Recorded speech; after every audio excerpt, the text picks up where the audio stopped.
కాల్వ మా సొంత మండలంతో పాటు భువనగిరి నగరికల్ కాన్ఫరెన్స్లో 2004లో ఆనాడు కాంగ్రెస్ ప్రభుత్వంలో 1,60,00,000తోని చిన్నగా స్టార్ట్ చేసుకున్నాం.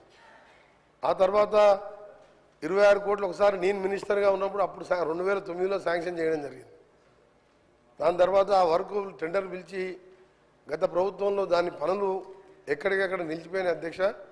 నేను అదే మంత్రిగా వారిని కృతజ్ఞత తెలియజేసుకుంటూ నేను ఒకటే కోరుతున్నా, ఇది హైదరాబాద్కి వెళ్ళి వచ్చే డ్రైనేజ్ వేస్ట్ వాటర్ అయినా మా ప్రజలకు వేరే ఆల్టర్నేట్ లేదు.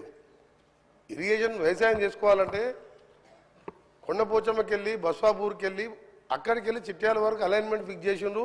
ఇటు గుండ్రాంపల్లికి వెళ్ళి చౌటుప్పలు దాని ఇది కొండపోచమ్మకి ఆగిపోయింది, బస్వాపూర్ నింపలే. అది వస్తే మాకు గోదావరి నీళ్ళు వచ్చాయి అని మా పరిస్థితి ఏంటంటే ఈ మూసి డ్రైనేజ్ నీళ్ళతోనే వ్యవసాయం చేసుకొని పండిన పంటలు తినే పరిస్థితి లేదు. బయట అమ్ముకొని మళ్ళా వేరే మార్కెట్లో కొనుక్కొచ్చుకొని తినే పరిస్థితి మా మూసి పరిస్థితి. ఆ మూసి నీళ్ళ కోసమే ఇంత పోరాటం చేసాం. కానీ ఈరోజు గౌరవ ముఖ్యమంత్రి గారు మూసి దాన్ని ట్రీట్మెంట్ చేసి దాన్ని చేస్తున్నాడు. అదొక సంతోషకరమైన వార్త. మా దగ్గర భూగర్భ జలాలు ఎక్కడ బోర్ వేసినా 1000 ఫీట్లు వేయాలి, వేస్తే ఎల్లో కలర్ వాటర్ వస్తుంది అధ్యక్ష. అందుకని మీ ద్వారా గౌరవ మంత్రి గారికి గౌరవ ముఖ్యమంత్రి గారు కూడా ఇప్పటికే బ్రాహ్మణ వెల్లంలో కానీ ఎస్ఎల్బిసి సొరంగ మార్గం 70% కాంగ్రెస్ ప్రభుత్వంలో పూర్తి చేస్తే సరే, ఏందో మా దురదృష్టమో మా కర్మనో ఏందో లేదు, మేము ఆ ప్రాంతంలో పుట్టిన కింద ఫ్లోరైడు పైన మూసి నీళ్ళు పూర్తి చేస్తారని ఎన్నోసార్లు బతిలాడి కాళ్ళ వేళ్ళ పడ్డా కనికరం లేదు, మానవత్వం లేదు. సొరంగాన్ని పండబెట్టిను. బ్రాహ్మణ వెల్లంలో ఈ 11 నెలలనే మీ మంత్రి గారు డిప్యూటీ సీఎం గారు వచ్చి నీళ్లు వదిలిపెట్టను. 2 days బ్యాకే 37 crores ల్యాండ్ ఎక్విజిషన్ కూడా రిలీజ్ చేసిండ్రు. నెక్స్ట్ వీక్ మళ్ళీ ఒక 35 కోట్లు ఇచ్చి లెఫ్ట్ కెనాల్, ఆ తర్వాత రైట్ కెనాల్ కూడా పూర్తి చేస్తామని మంత్రులందరూ కూడా హామీ ఇచ్చిన అధ్యక్ష. ఇది చాలా ఇంపార్టెంట్. ధర్మారెడ్డి పిల్లాయిపల్లి కాల్వ మా గౌరవ శాసనసభ్యులు వీరేశం గారు చెప్పినట్టు కనీసం మూసి ట్రీట్మెంట్ అయ్యే వరకు బస్వాపూర్ పూర్తి చేసి అలైన్మెంట్ కూడా ఫిక్స్ అయింది. అది కూడా బస్వాపూర్ నింపితే భువనగిరితో పాటు గోదావరి నీళ్ళతో వ్యవసాయం చేసుకోవాలి. ఈ డ్రైనేజ్ నీళ్ళతో కాదు, దీన్ని కృష్ణాలో కలిపి ఫ్రెష్ గోదావరి వాటర్ దాకా సీఎం గారు ప్లాన్ చేస్తున్నారు. అది చాలా మంచి ఐడియా. మా నల్గొండ ప్రజలల్లో ఇక మేము బతుకుతాం రా 60-70 ఏళ్ళని ఆశ వచ్చింది. 10 ఏళ్లలో 7 లక్షల కోట్లు తెచ్చి నల్గొండ జిల్లాని 70% పూర్తయిన ప్రాజెక్ట్ అని పక్కన పెట్టిండు. అందుకని ప్రజలు కూడా మన ఎన్నికల్లో సరిపోయిన బుద్ధి చెప్పి ఎక్కడ డిబేట్ రాలే, ఒక్క దగ్గర 2-3 వేలతోని ఏకలింగం గెలిచిండు తప్ప. అందుకని మాకు అందరూ 60-70 వేలతో గెలిచినాం.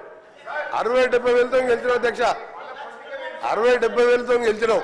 ఎందుకు గెలిచినాం అంటే సార్ కరెక్ట్ వాస్తవాలు చెప్పాలి సార్. 60-70 వేలతో ప్రతి ఎమ్మెల్యే నామినేషన్ వేస్తే 60-70 వేలతో గెలిచినాం.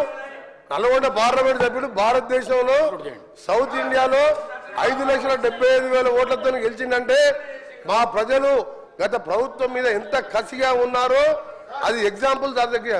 అందుకనే మీ ద్వారా మా మంత్రి గారిని, ఫైనాన్స్ మినిస్టర్ గారిని, గౌరవ ముఖ్యమంత్రి గారిని గ్రీన్ ఛానల్లో నల్గొండ జిల్లా అంటే ప్రపంచ పటంలో ఫ్లోరైడ్ నీళ్లు మూసీ నీళ్లతో దుర్భర పరిస్థితిలో బతుకుతున్న జిల్లా. మీ ద్వారా వీళ్ళందరికీ రిక్వెస్ట్ చేస్తున్నా, మా మంత్రులందరూ కూడా సహకరించండి. 40 లక్షల మంది మా ప్రజల జీవితాలను కాపాడాలని పిల్లాయిపల్లి ధర్మారెడ్డితో పాటు గోదావరి నీళ్లు గంధమల్ల ప్రాజెక్టు పైన మల్లన్న సాగర్ నిండా కడుపు నిండా 50 TMC నీళ్లు దాచిపెట్టుకున్న అధ్యక్ష. 20,000 పెట్టి రిజర్వాయర్ కట్టిను. ఒక్క స్లూస్ పెడితే గంధమల్ల కడితే అధ్యక్ష, నేను రైతుల గురించి మాట్లాడుతున్నా. గంధమల్ల రిజర్వాయర్ ఇట్లా గంధమల్ల రిజర్వాయర్ ఒక 3 నెలల పని అధ్యక్ష. టెండర్లు పిలిచిండు గంధమల్ల రిజర్వాయర్ టెండర్లు పిలిచి టెండర్లు క్యాన్సిల్ చేసారు. సింగూరుకు 4,000 కోట్లు పైకి తీసుకుపోతుంటారు. మేమేం పాపం చేసినాం నల్గొండ జిల్లా వాళ్ళం? గంధమల్ల విజిట్ ఒక 800 కోట్లతోని 1.5 TMC కెపాసిటీ 1.5 TMC కెపాసిటీతోని 1,50,000 ఎకరాలు ఆలేరు కాన్ఫరెన్స్ లో మాకు నీళ్ళు వచ్చాయి అధ్యక్ష.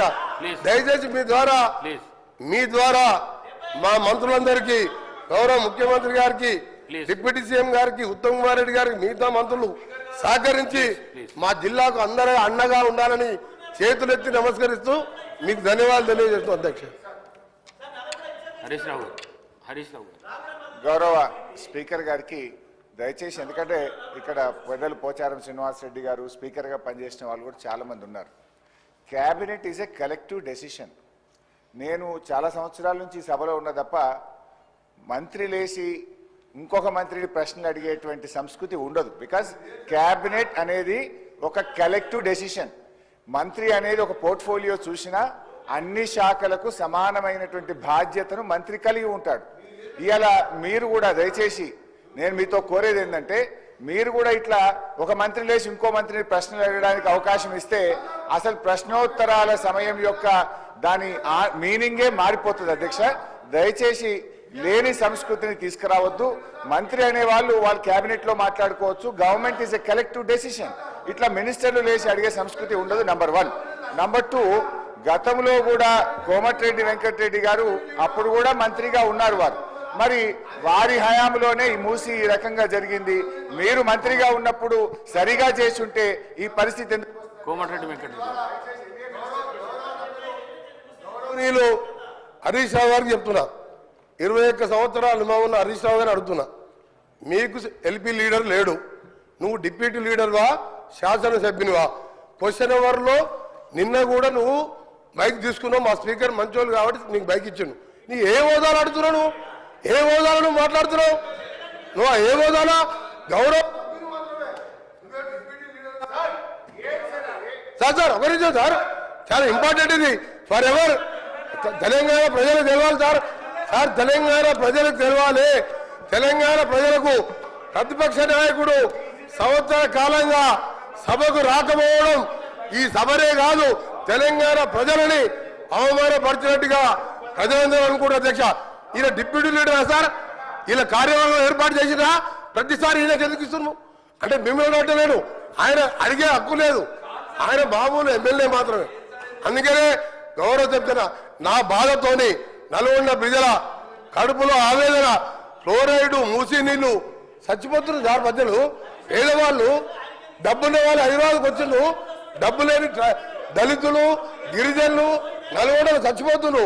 అంత కనికరం లేదు సార్ వీళ్లకు. ఎస్ఎల్బిసి సొరంగం 70% పూర్తి చేశాం. ఇరిగేషన్ మినిస్టర్గా ఉండి ఒక్కసారి సొరంగం రాలే. ఆయన నల్గొండ గురించి కానీ నా గురించి మరి మాట్లాడే హక్కు లేదు అధ్యక్ష. ఆయన ఒక గౌరవ శాసనం చెప్పుడు మాత్రమే, డిప్యూటీ లీడర్ కాదు, సిఎల్పి సెక్రటరీ కాదు, లీడర్ లేడు వాళ్లకు. వాళ్ళ సార్ మాట్లాడేది.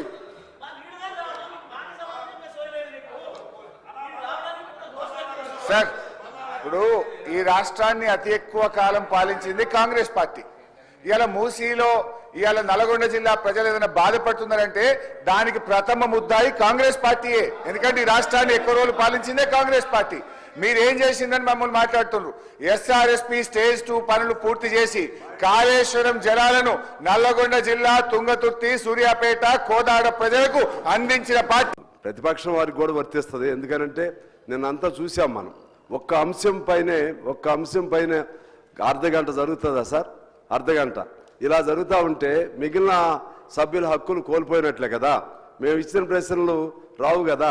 అందువల్ల దయచేసి సమయం మీరు 6 నిమిషాలు కేటాయించారు సార్, ఒక 2-3 నిమిషాలు ఎక్స్ట్రా ఉంటుంది. ఆ విధంగా ఇంకా ఎక్స్ట్రా వాడు చర్చించాలనుకోండి, దానికి స్పెషల్ నోటీస్ ఇవ్వమనండి, కాల్ అటెన్షన్ నోటీస్ ఇవ్వమనండి, అనేక రూపాలు ఉన్నాయి. ఆ పద్ధతిలో రమ్మనండి సార్. ఆ విధంగా మీరు దయచేసి కంట్రోల్ చేయండి సార్. Thank you. గౌరవ సభ్యులు రామారావు పవర్ గారు. థ్యాంక్ యూ అధ్యక్ష. నాకు అవకాశం ఇచ్చిన దానికి మా ముదోల్ నియోజక